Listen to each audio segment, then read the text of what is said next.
చెప్పి వెళ్ళిపోయాడు, ఇంకొకటి ఏదో సోది చెప్పి వెళ్ళిపోయాడు భయం గురించి. నువ్వేమో ఏకంగా తప్పంతా నీ మీద వేసుకొని వెళ్ళిపోతా ఉన్నావు. అసలు ఏందిరా, ఏం చేశాను నేను? ఒక ప్రొఫెసర్గా నా స్టూడెంట్స్ మంచి మార్కులతో పాస్ అవ్వాలనుకోవడం తప్ప మొత్తం మీరే చేశారు, మొత్తం మీరే చేశారు.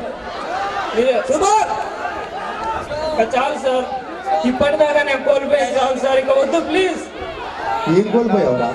ఇంకా తెలియట్లేదా సార్ నేను ఏం కోల్పోయాను? ఈ కాలేజ్ ఏముంది, నా దగ్గర ఏముందో ఇప్పుడు ఏం లేదు, అదే సార్ నేను కోల్పోయింది. అవునరా, ఐడి కార్డు తక్కువ అది ఇప్పుడు లేదు. ఆనందాలు సార్, చిన్న చిన్న ఆనందాలన్నీ కోల్పోయాను సార్ మీ వల్ల నేను. మీరు ఎప్పుడు మీ స్టూడెంట్ గొప్ప చదవాలి, వాడి గొప్ప లైఫ్ ఇవ్వాలని కోరుకుంటారు. కానీ నేనేం చదవాలనుకుంటున్నానో, నా లైఫ్ ఎలా ఉండాలని కోరుకున్నానో మాత్రం ఆలోచించారు. నేను ఏదైనా మీ గురించి 1000 సార్లు ఆలోచిస్తాను రా. 1000 సార్లు ఈ బుక్ మంచిదా అని ఆలోచిస్తారా, కానీ ఒక్కసారైనా ఈ బుక్ వాడు చదవాలని ఆలోచించారా? కోరుకున్న దానికంటే ఎక్కువ ఇచ్చేదానిలో ఉండే సాటిస్ఫాక్షన్, అనుకున్నది దక్కపోతే ఉండే బాధ గురించి మీకు తెలియదు సార్. నాకు తెలుసు. అసలు నాతో మాట్లాడతాక సార్ తెలిసేది మీకు. ఏదైనా ప్రాబ్లం వస్తే ఇంటికి ఫోన్ చేస్తారు, నాతో మాట్లాడండి సార్, నా కళ్ళు చూసి చెప్పండి సార్, ఫ్రెండ్లీగా ఉండండి సార్. ఎప్పుడు నేను కదా నా మాట అనేది అంటారు, కానీ ఉండరు. ఎందుకంటే అంతా మీకు నచ్చినట్టే జరగాలి కదా. ఈ క్వశ్చన్ పేపర్ మీరే సెట్ చేస్తారు, ఇదే సూపర్ అని మీరే చెప్పేస్తారు, ఇదే ఈజీ పేపర్ అని మీరు నన్నే కన్విన్స్ చేసేస్తారు. నాకెలా ఉంటుందో తెలుసా? ఈ క్వశ్చన్ పేపర్ చింపి ముక్కలు చేసి ఇందులో ఉన్న వాటికి నాకు ఆన్సర్స్ రావు అని గట్టిగా సెమినార్ టాపిక్ ఇస్తారు, నేనేదో ప్రిపేర్ అవ్వాలనుకుంటాను, ఇందులో ప్యాటర్న్ మొత్తం మీరే రెడీ చేసేస్తారు. నవ్వుతున్నారు సార్ క్లాస్లో నన్ను చూసి. ఇది సెక్షన్ ఇంపార్టెన్స్ వస్తా అంటారు. చిన్నది కాదు, పెద్ద మాట్లారా అని నా చెయ్యి పట్టుకొని మరి మీరే టిక్ పెట్టిస్తుంటే నేనెందుకు సార్ ఫాల్కన్స్ కొనుక్కోవడం?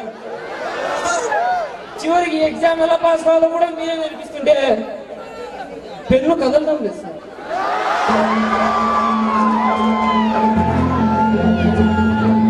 మీకు తెలియదు సార్, మీరు చెప్పింది చదవలేక, నాకు నచ్చినట్టు రాయలేక నరకం అనుభవిస్తున్నాను సార్. ఫ్రస్ట్రేషన్, కోపం, చిరాకు, ఇవన్నీ ఎవరి మీద చూపించాలో, ఎలా చూపించాలో తెలియక మొన్న పార్క్ వెళ్ళాం, నా గర్ల్ ఫ్రెండ్ మీద చేశారు. దాంతో నాతో పార్క్ రావడమే మానేసింది. మీకు తెలియదు సార్ నేనేం కోల్పోతున్నాను. మీకు గర్ల్ ఫ్రెండ్ ఉంటే మీకు అర్థమయ్యేది. ఆల్రెడీ పెళ్ళింది రా, చాలా గ్యాప్ వచ్చింది సార్ మాకు. అసలు నేను ఎందుకు ఇలా తయారయ్యానో మీకేం తెలియకపోతే ఇంకా దానికేం అర్థం అవుతుంది సార్. నేను మా అమ్మ నాన్నకు ఎప్పుడు నన్ను నువ్వు సబ్జెక్టులు పాస్ కావు, నీకు చదవకపోదు, నీకు ఉద్యోగం కాదు, నీ పిల్లని ఎవరు అంటుంటే నేను ఛాలెంజ్ చేశాను. ఏదో ఒక రోజు ఇంటికి మంచి ఫిగర్ని దొరుకుని వస్తానని. మీ మీద ఫ్రస్ట్రేషన్ దాంతో చూడడంతో అది నా మీద వెళ్ళిపోయింది. ఈరోజు చెప్తున్నాను సార్, కానీ వచ్చే ఒక ఎక్స్టర్నల్ సార్, ఇప్పటిదాకా నేను పెట్టిన స్లిప్స్కి ఆన్సర్స్కి తెలియలేదని, కానీ వచ్చేది ఒక ఎక్స్టర్నల్ కదా సార్. ఏదో ఒకసారి నేను తెలిసిపోతుందా సార్ నేను చదవలేదని. అప్పుడు మీ వల్ల మీ స్టూడెంట్ లైఫ్ స్పాయిల్ అయిందని బాధపడుతున్నారు మీరే సార్. అసలు ఈ కాలేజీలో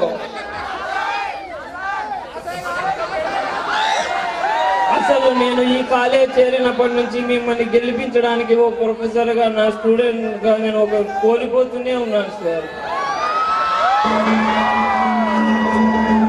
ఏంట్రా ఇలా ఓడిపోతున్నానని నా లైఫ్ వెనక్కి తిరిగి చూస్తే నా కాలేజీ లైఫ్ మొత్తం మీరే ఉంటారు సార్. ఇప్పటిదాకా నేను హ్యాపీగా లేను సార్, హ్యాపీగా ఉన్నట్టు నటించాను అంతే. ఇక మీదట కూడా అలాగే ఉంటాను.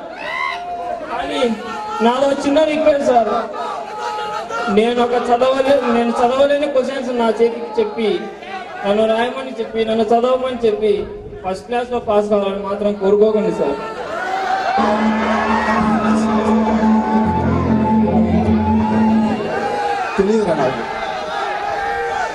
మీరు నా రూల్స్ వల్ల ఇంత బాధపడుతున్నారు నాకు తెలియదురా. ఏదో నా స్టూడెంట్స్ మంచిగా చదువుకోవాలి, మంచిగా ఎగ్జామ్స్ రాయాలి, మంచిగా పాస్ అవ్వాలి, మంచి ఉద్యోగం తెచ్చుకోవాలి, మంచిగా బయటికి దొబ్బేయాలి అనుకున్నానే కానీ ఇంత బాధపడుతున్నారు నేను ఎప్పుడు అనుకోలేదురా. ఐఎమ్ సారీ రా. ఏమీ రాని ప్రొఫెసర్స్కి అయితే చెప్పచ్చు సార్. మీ స్టూడెంట్ లైఫ్ బాగా ఉండాలని కోరుకునేంత గొప్ప ప్రొఫెసర్ సార్ మీరు. అందుకే సార్ చెప్పలేకపోయాను. ఎవరా నాయన స్వామి. ఇప్పటికీ నా ఆన్సర్ షీట్ మీ చేతిలోనే ఉంది సార్.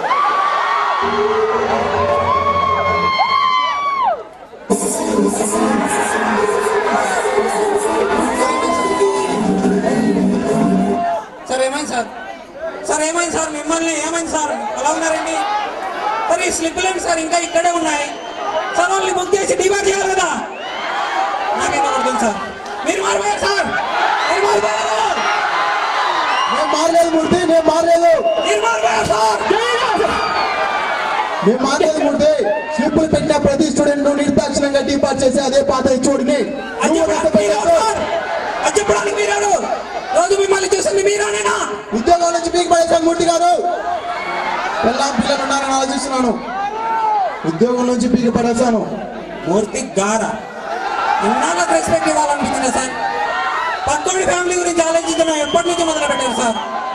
ఇదే సార్ మాట్లాడే ఇదే సార్. మీరు హెచ్ఓడి అవ్వడానికి ఎంత కష్టపడ్డారో నాకు తెలియదు, కానీ ఒక మంచి మనుషుని హెచ్ఓడి అవ్వడానికి మాత్రం నాన్న సంఖ్య నాకుతున్నారు సార్. నాన్న సంఖ్య నాకుతున్నారు. మీరు మారారని నేను మారలేదని మీరు డిబేట్ అనవసరం సార్. వాళ్ళే చెప్తారు, వాళ్ళే చెప్తారు. వాళ్ళు డిమాండ్ అయి బయటికి పోతే మీరే కరెక్ట్ సార్, లేకపోతే మామూలుగా బయటికి పోతే నేనే కరెక్ట్ సార్. ఆడ కూర్చొని చూస్తా సార్, ఆడ కూర్చొని చూస్తా.